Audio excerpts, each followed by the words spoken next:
함께 읽은 말씀은 예수님께서 공생애를 시작하시면서 선포하신 마치 예수님 취임 선언과 같은 말씀이에요.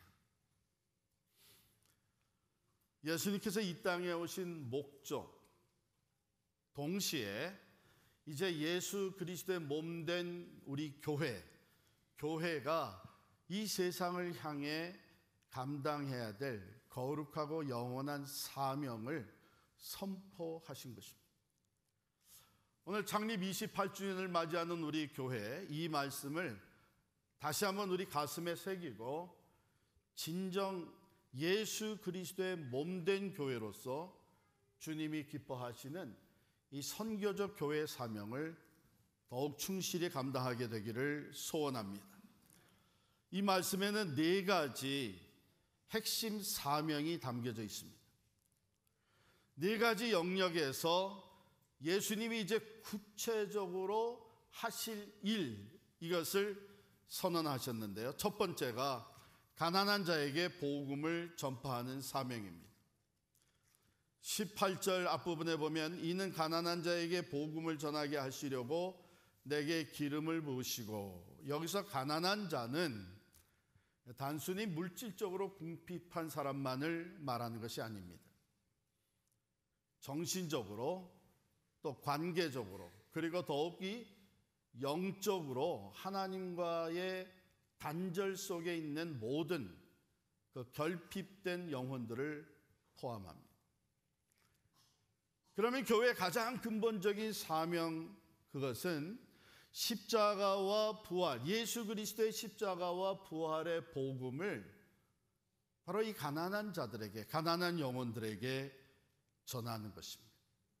그래서 그들이 참된 소망과 구원의 기쁜 소식을 깨달아 알아서 가난이 아니라 예수 그리스도 안에서 풍요로운 삶을 살 수 있도록 이 복음을 전하는 사명이 있는 것이죠. 우리 필그림 선교교회가 이 시대에 영적으로 또 물질적으로 가난에 처한 이들을 향해 예수님의 복음을 들고 나아가 담대하게 전하는 교회가 되기를 축원합니다. 두 번째는 18절 하반절에 보니까 나를 보내사 포로된 자에게 자유를, 이렇게 설명했습니다. 포로된 자에게 자유를 선포하는 사명이 교회에 있습니다. 그럼 오늘날 우리 눈으로는 보이지 않지만, 눈으로 이렇게 쇠사슬에 묶인 이런 모습은 아니지만 많은 사람들이 사슬에 묶여서 포로와 같은 삶을 살아가고 있습니다. 죄의 습관, 그리고 그 죄책감, 다양한 중독, 또 쾌락주의, 물질 만능주의, 그리고 사라지지 않는 불안과 절망감, 이런 것들이 마치 삶을 조여대는 쇠사슬과 같이 되어서 포로된 삶을 살아가는 거예요. 이 죄와 사망의 권세, 그 중독과 우상 숭배, 그리고 세상의 헛된 가치관에 포로되어 살아가는 사람들에게 진정한 자유를 선포하는 것, 그것이 우리 교회가 해야 되는 사명입니다. 예수 그리스도는 십자가와 부활을 통해 죄와 사망의 권세를 깨뜨리셨습니다. 그 쇠사슬을 푸시고 진정한 자유를 선포하셨습니다. 진정한 자유는 오직 진리와 구원이 되시는 예수님을 만날 때에만 주어지는 것입니다. 갈라디아서 5장 1절 말씀에 그리스도께서 우리를 자유롭게 하려고 자유를 주셨으니 그러므로 굳건하게 서서 다시는 종의 멍에를 매지 말라. 창립 28주년을 맞은 우리 필그림 선교교회는 예수 그리스도 안에서 우리 스스로가 이미 얻게 된 온전한 자유를 누릴 뿐만 아니라 담대하게 세상으로 나아가 이 자유를 선포하는 해방의 공동체가 되기를 축원합니다. 세 번째 사명입니다. 눈먼 자에게 다시 보게 하는 사명입니다. 눈먼 자에게 다시 보게 함을 전파하며 라고 주님이 선포하셨습니다. 우리가 멀쩡히 눈을 뜨고 다니는 것 같지만 수많은 사람들이 눈이 멀어 있습니다. 죄악은, 인간의 죄는 우리의 영적인 눈을 멀게 만듭니다. 그래서 진정 내가 누구인지, 하나님이 어떤 분이신지, 그리고 세상의 진정한 가치가 무엇인지를, 영적 세계가 무엇인지를 모르고 살아갑니다. 많은 사람이 진리를 보지 못하고 하나님의 뜻을 분별하지 못하면서 심지어는 내가 영적으로 눈이 멀어 있다는 사실조차 깨닫지를 못합니다. 이 영적인 시력을 회복시키는 공동체, 그것이 바로 교회입니다. 참 진리인 하나님의 말씀을 가르치고 선포함으로써 영원한 생명과 소망의 빛이신 예수 그리스도를 보고 믿고 따를 수 있도록 이 영안이 뜨게 해주는 것이 교회의 사명입니다. 영원한 생명과 빛이신 예수 그리스도, 세상의 가치관이 아닌 하나님의 시각으로 이웃을 바라보고 세상을 바라보면서 예수 그리스도의 생명의 빛, 진리의 빛이 비추어지고 그것을 믿음의 눈으로 바라볼 수 있도록 세상을 밝히며 살아가는 것이 교회의 사명입니다. 네 번째로 눌린 자를 자유롭게 하는 사명입니다. 19절에 보면 눌린 자를 자유롭게 하고 주의 은혜의 해를 전파하게 하려 하심이라. 여기 눌린 자라고 하는 것은 사회적으로 또 경제적으로 또 구조적으로 불의와 압제를 당하면서 고통받는 모든 사람을 포함을 합니다. 사실 우리 주변에 그런 사람들이 얼마나 많습니까? 때로 우리도 그러한 상황에 들어가게 되죠. 이 모든 사회적, 경제적, 구조적 불의와 압제 아래서 신음하며 고통하는 모든 이들을 자유케 하는 이 놀라운 일을 주님이 행하시고 또한 우리에게 그 사명을 맡기십니다. 말씀해 보면 주의 은혜의 해를 전파하게 하려 하심이라 이렇게 선언하셨는데요. 여기 주의 은혜의 해는 구약 성경에 나오는 주빌리, 희년을 의미합니다.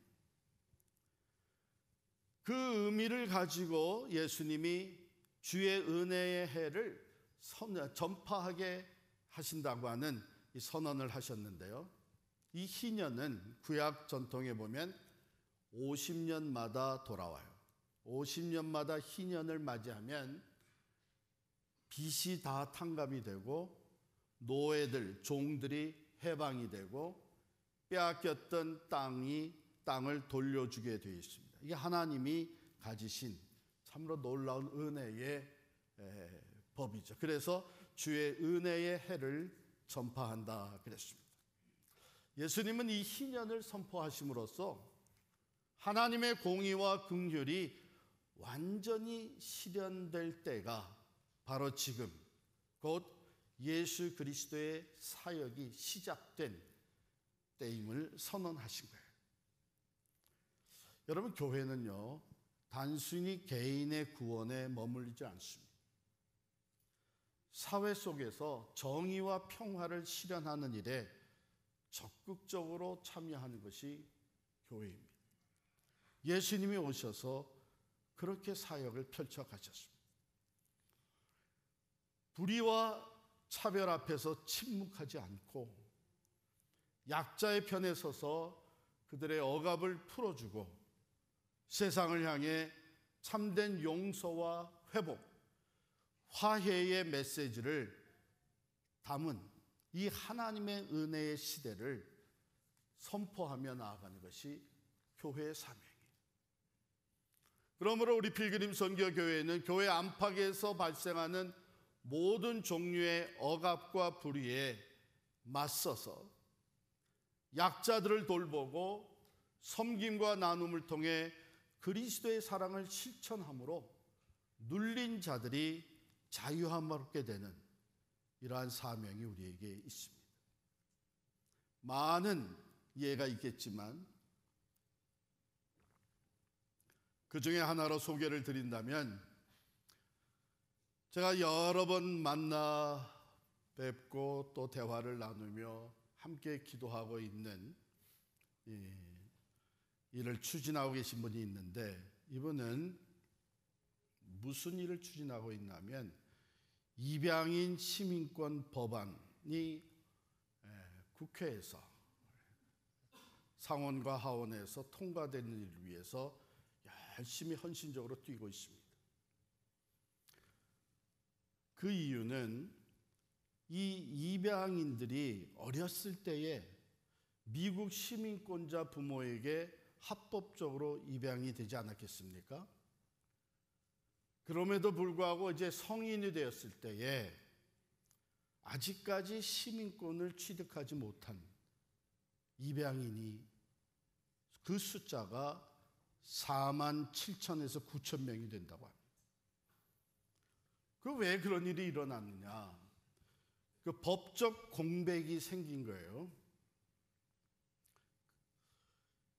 2001년 2월 27일에 새로운 그 소아 시민권법이라고 해서 그것이 효력을 발생하게 되었습니다. 이것은 뭐냐면 외국에서 태어난 입양아가 입양 당시 만 18세 미만이면, 그리고 부모 중 한 명이 미국 시민권자인 경우에 자동으로 시민권을 받게 되어 있습니다.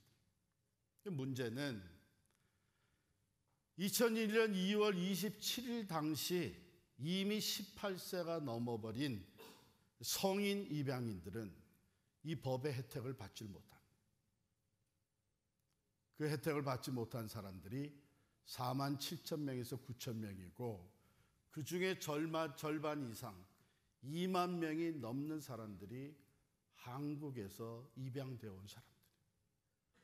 여러분 아시는 대로 한국에서 입양의 본격적인 입양의 그 시간은 1940년대 후반기부터 전쟁 이후에 수많은 사람들이 입양돼요. 그들은 이미 다 성인이 되었죠. 바로 이 문제로 인해서 그들이 미국에서 평생을 살고 있지만 미국 시민으로서 누려야 될 기본적인 권리와 혜택을 누릴 수가 없게 된 겁니다. 여권을 만들 수가 없고요. 운전면허증 갱신이 불가능합니다. 직업을 찾는데 엄청난 제한을 받고 있고 사회보장 혜택을 받지를 못합니다. 그래서 이 일을 앞서서 추진하시는 분이 눈물을 흘리면서 저한테 이 입양인으로부터 들은 얘기를 전해주는데 뭐라고 얘기하나 하면, 선생님, 우리는 2번 버림을 받았습니다. 우리가 태어난 한국에서 버림을 받았고 입양되어 온 이 미국에서도 우리는 버림을 받았습니다. 그 중에 일부 입양인들은 아주 사소한 법 위반이나 부주의로 인해서 생긴 일들로 인해 강제 추방을 받을 수도 있고 이미 받은 사람도 있습니다. 그런데 추방되는 경우에 그들은 언어도 문화도 가족이나 지인도 없는 아무런 삶의 터전이 없는 곳으로 강제 추방이 됩니다. 이 비극적인 것이 오늘 현실에서 일어나고 있는 일들이에요.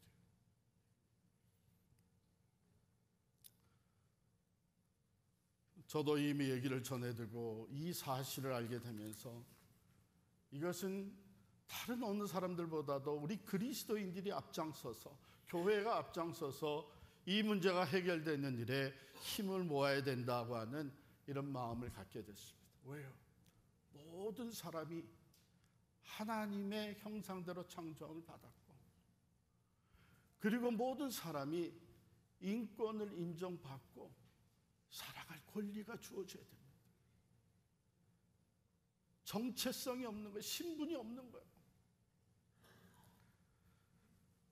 그 중에 2만 명이 넘는 사람이 한국에서 입양되어 온 사람이라고 생각할 때 더더욱 마음이 아프고 함께 기도할 수밖에 없었습니다.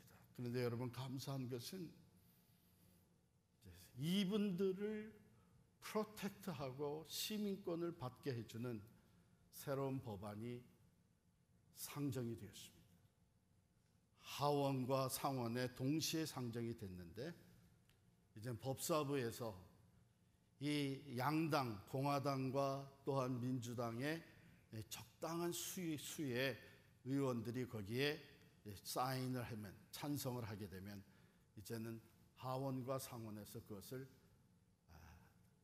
안건으로 다루게 되는 거예요. 여러분, 이 일을 위해서 기도해 주시기 바랍니다.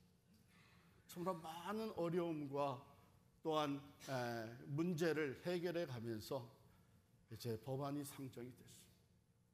여러분, 이것은 우리 교회들이 온 천하보다도 한 영혼을 귀하게 여기시는 하나님을 섬기는 우리 그리스도인들이 하나가 돼서 이 일을 해결함으로 말미암아 입양인들에게 정말 예수 그리스도가 우리에게 참 자유와 소망을 주시는 구주가 된다는 것을 선포해 줄 수 있기를 바랍니다. 예수님께서 오늘 말씀을 마치시면서 21절에 이렇게 선포하셨어요. 이 글이 오늘 너희 귀에 응하였느니라. 오늘 너희 귀에 응하였느니라. 이 말씀 뭐냐면, 예수님께서 이 말씀을 예언되었던 그 700여 년 전에 예언되었던 이 말씀을 읽으시고, 이사야의 말씀이 예언되었던 말씀이 예수님이 이것을 읽는 순간 오늘 너희 귀에 응하였다고 하는 것은 바로 예수 그리스도가 그 예언된 말씀의 응답이라고 하는 것을 선포하신 거예요. 그렇다면 그 응답은 오늘 계속해서 예수 그리스도의 몸된 교회를 통해서 이루어지는 응답이 되는 줄을 믿습니다. 이거 우리가 해야 되는 사명이에요. 그러므로 우리 창립 28주년을 맞이하는 우리 필그림 선교교회는 예수 그리스도의 이 사명을 오늘 우리 교회의 사명으로 받아들여야 합니다. 28년이라는 세월 동안 우리 교회가 가까운 믿음의 터 위에 이제 예수 그리스도의 취임 선언이 우리의 삶과 사역을 통해 계속해서 응하게 될 때에 하나님의 나라가 펼쳐지게 되는 줄을 믿습니다. 우리 교회 이름이 필그림이죠. 순례자라는 뜻입니다. 이 이름처럼 우리는 이 땅에 머무르지 않고 영원한 본향을 향해 나아가는 존재들입니다. 그런데 이 순례의 여정은 세상을 등지는 여정이 아닙니다. 오히려 예수 그리스도의 사명을 가지고 세상으로 들어가 세상을 섬기며 변화시키는 순례의 여정인 줄을 믿습니다. 28주년 기념 예배와 함께 새 역사를 시작하는 이 시점에 우리 모든 성도들이 다시 한번 예수님이 시작하셨고 우리에게 맡겨주신 이 사명을 확실히 붙잡을 수 있기를 바랍니다. 가난한 자에게 복음을 전하고 포로와 눈먼 자, 눌린 자들에게 진정한 자유와 회복을 선포함으로써 세상을 향한 교회의 사명을 힘차게 감당하는 신앙 공동체가 될 수 있기를 간절히 축원합니다.